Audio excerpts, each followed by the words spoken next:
Allora, da Iolao77, il mio sito, eccolo qui, il frontespizio, libero presidio curato da Mariano Avis.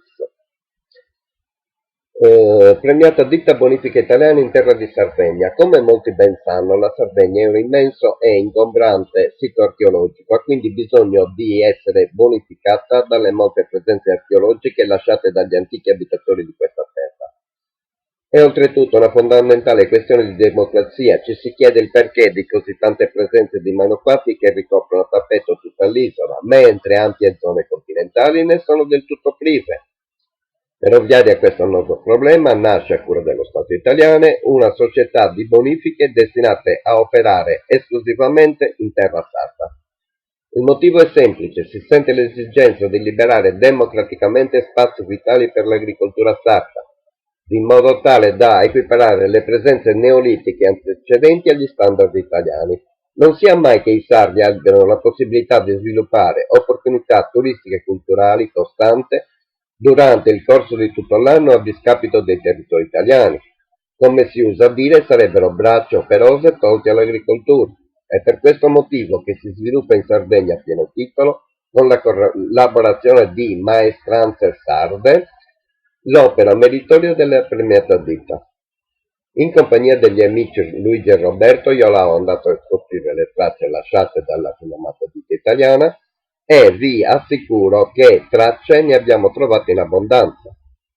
C'è però da esprimere un concetto: a volte certi manufatti antichi sono resti in bontà loro a subire modifiche, cercano modifiche e bonifiche e cercano di difendersi come possono da eventuali e per niente evidenti tentativi di bonifica italiana.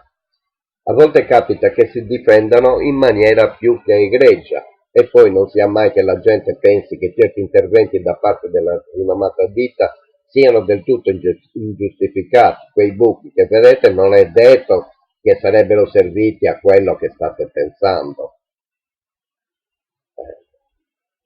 A volte capita che esista l'esigenza di frantumare in maniera del tutto bonaria e creativa alcune grandi piazze presenti nella città perduta di Atlantide. Il motivo è presumibilmente sempre lo stesso: equiparare per un giusto principio democratico la ridondante presenza archeologica in terra sarda ad altri territori meno fortunati.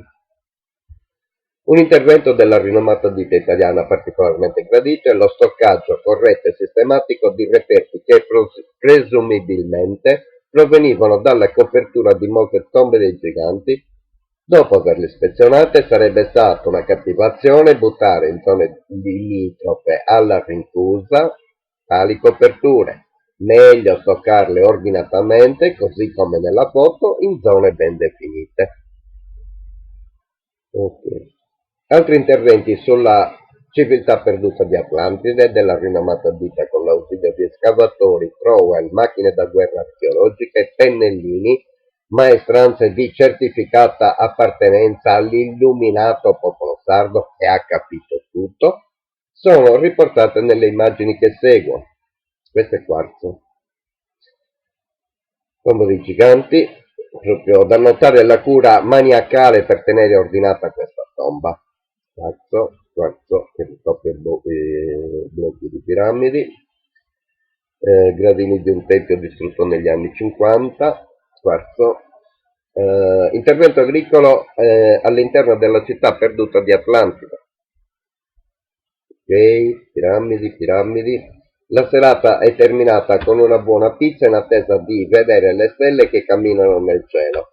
Ne abbiamo visto almeno una cinquantina, ma il momento veramente emozionante è quando una luminosissima stella, che Luigi ha definito traversino, ha attraversato velocissimo il cielo con evidente andamento spiralitico, con buona pace di chi definisce le stelle che vagano nel cielo come satelliti strani per far coppia con i nuraghi strani.